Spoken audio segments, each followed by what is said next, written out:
Hi dolls, this is one of the videos where I answer your wig questions. I get these questions from my YouTube channel comments, from submissions in my private Facebook group, emails to me, and I like to make as many of these as possible so that your wig questions get answered. So let's get to this edition of your wig questions answered.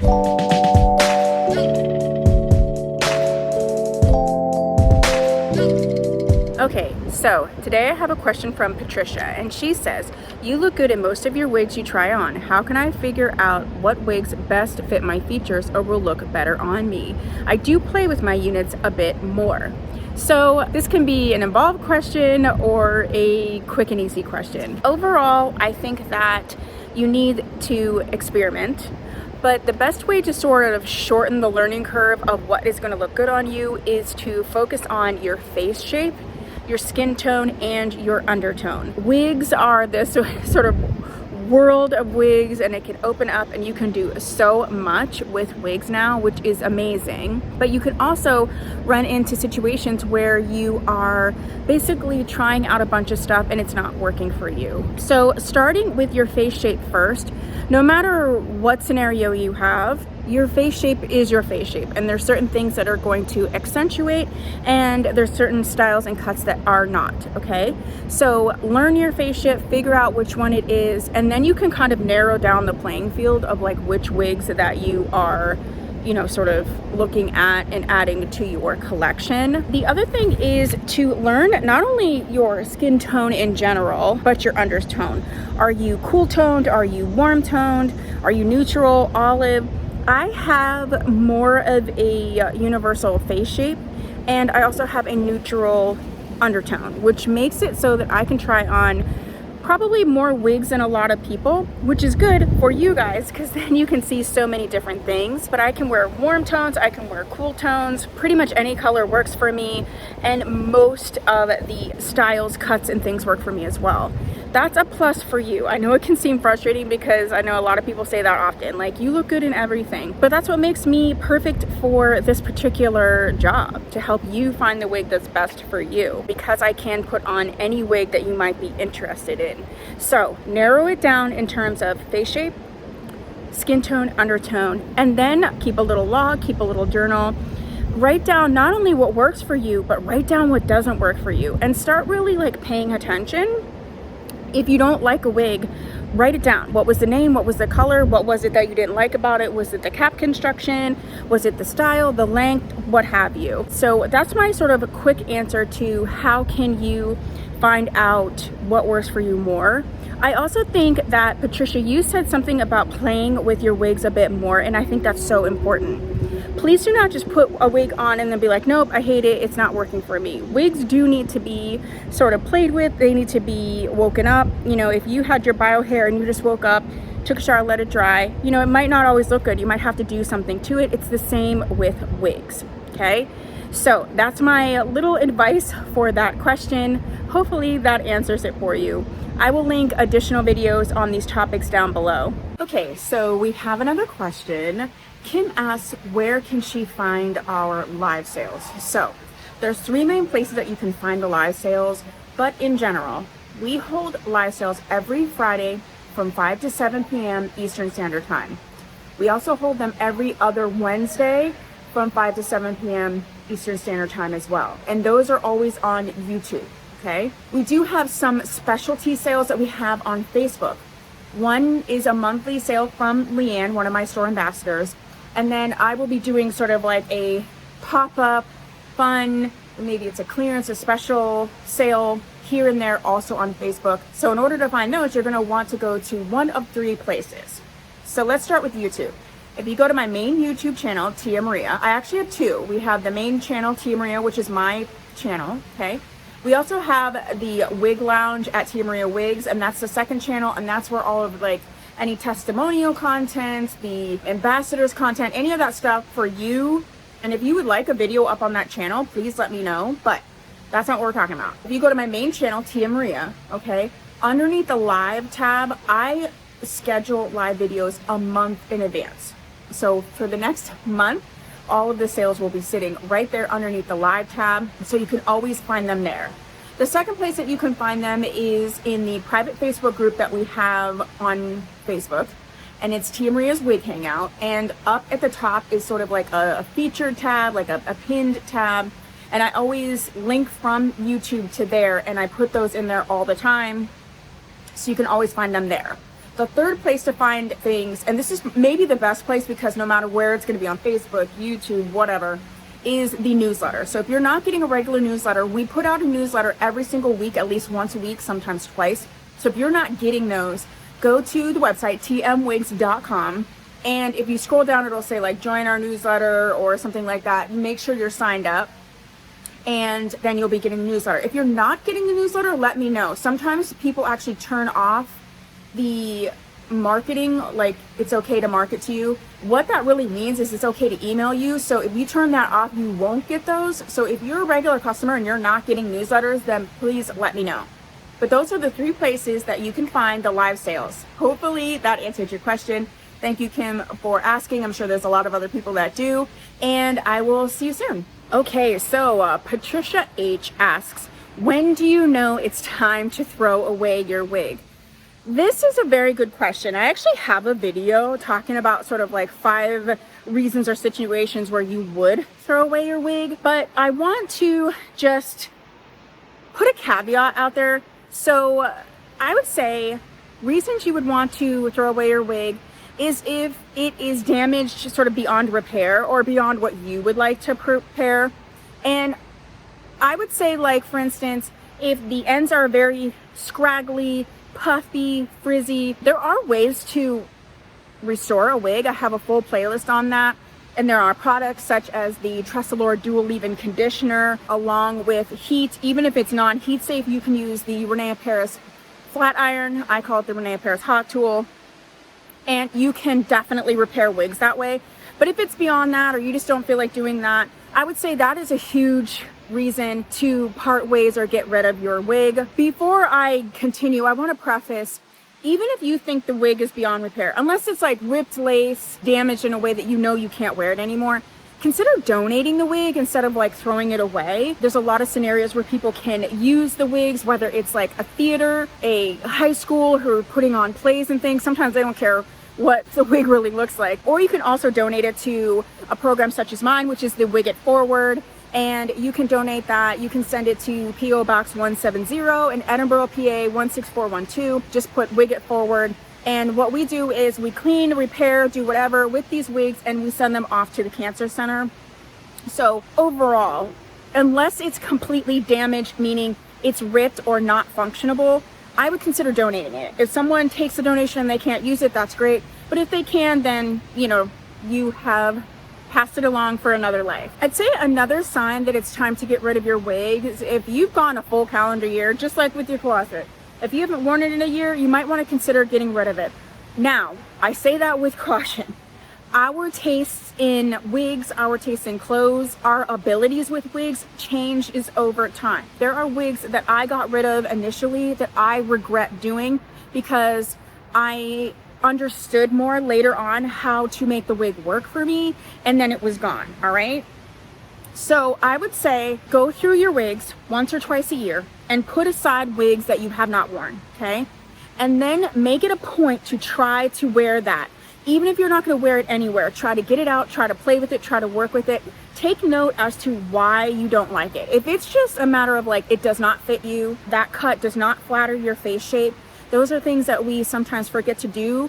The world of wigs opens up so wide for us that we're like, yeah, I want all the things, right? But our face doesn't change, our skin tones don't change, our undertones don't change. So at the end of the day, it can be a scenario where we just have a bunch of wigs that just are never going to work for us. Those are the ones I would say to pass it along to another wig sister, a donation program, something. I sell a lot of my personal wigs, not from my store, but like when I was just a wig reviewer, I sold a lot on Poshmark, things like that. So I would consider getting rid of those. If they are just never going to work for you, then there's just no point. Wigs that I tend to hang on to, whether I wear them or not, in my personal collection, and I have videos on this that I need to get up on my channel because I go through my big personal collection and explain to you why I've kept a wig. If it has a significant emotional value to it, I hang on to it, right? You know, if you got married in it, or if your child got married in it, or what have you. But also if it's discontinued and I can never get it again. So most wigs, you know, you can buy them again if you want to. You may not want to rebuy a wig you already have, but you could if you wanted to, right? I hang on to wigs that I know for a fact I can't get again, and those are definitely ones that I do not get rid of. But overall, I go through my collection quite regularly, and I really look at it like, am I going to wear this? Am I not? I do set them out. I do try to wear it, even if it's just around the house. And if I'm like forcing myself to wear it, just like clothes, just get rid of it. Do not force yourself to wear a wig that you do not like. To recap, we are knowing that we need to get rid of our wig if we are not going to wear it. That's when you know for sure to move along. If the wig is damaged in a way that you physically cannot wear it and it cannot be donated, if the lace is ripped in the front, if the fasteners are ripped, if the cap is stretched out so much that it's just ill-fitting or it has warps, time to get rid of that one, okay? And the other thing is if it cannot be fixed, meaning it cannot be restored, it has a lot of frizz, it has a lot of tangles, if it either can't be restored or you don't want to do it, get rid of it. Okay, so we are answering another question. Miss Alicia asks, I need some daily wearing wigs to work help. She's wondering if she should wear the same wig, different wigs, same color, what should we do, how much should she have? And so we're going to answer her question right now. First, I would say when you're wearing wigs to work, especially if you start wearing wigs once you've already worked a place, I would kind of look into what is the culture, the standard around just dress, hair. Is it conservative? Is it business casual? Like, you know, just know what the standard is in terms of regular dress and things like that, which would also apply to wigs. Now, wigs is going to be more like hair, but for instance, it may be fine that you wear different wigs, but you should still be able to be identified and look like yourself. I was fortunate that I worked in a nonprofit that didn't really care, and I wore a different wig to work every day. Now, some of my coworkers were annoyed with that at first because they were like, we never know who's in the office. We never recognize you. Once I got used to it though, I remember there was one time when I came in and I had worn the same wig 2 days in a row, and someone pulled me aside by the copier and was like, are you okay? You're wearing the same wig you were wearing yesterday. So it was like the walk of shame, but with wigs. So I would say maybe go to HR and have this conversation, especially if you're wearing wigs and you've already been working at a place. But overall, the number of wigs that you should have, which ones you should wear to work, is going to be largely determined by your comfort with wigs. In terms of the number, I would say consider how long you work, how many days in a row you work. So if you work a traditional like 8 to 5, you might want to have, you know, maybe 3 wigs that you rotate, whether those are the same exact wig in the same color, or maybe you go with like one style where it's a straight style and then you have something that's a little bit more wavy and then maybe a little bit more curly, and then you can rotate through it. It would just be like you curled your hair or there was a slight wave or you didn't straighten it that day. I think that's another thing to consider is, do you want people to not know that you wear wigs? Maybe that's actually the first part of how to determine how many wigs and what wigs you should wear. If you don't really mind, then you can kind of branch out a little bit, but if you do mind, that's how I would go. I would get ones that are similar style, similar or exact same color. You know, you can get the same color from different brands. Maybe get one that's straight, maybe get one that's a little bit wavy, maybe get one that you can clip up. But overall, I would say, are you okay with people knowing that you wear wigs? I literally wore a different wig every single day, but I was also a wig coach and a wig educator, so like that made sense, but that may not make sense for you. If you work a job where you work maybe 12-hour shifts, like my daughter-in-law works at the hospital and she works 12-hour shifts. She may not work as many days a week, but she does work long shifts. If you work at a job where you might get hot or sweaty, you might want to have a couple more than normal so that you can just rotate through. Maybe you wash them on the weekend and then you can just, you know, move right along, right?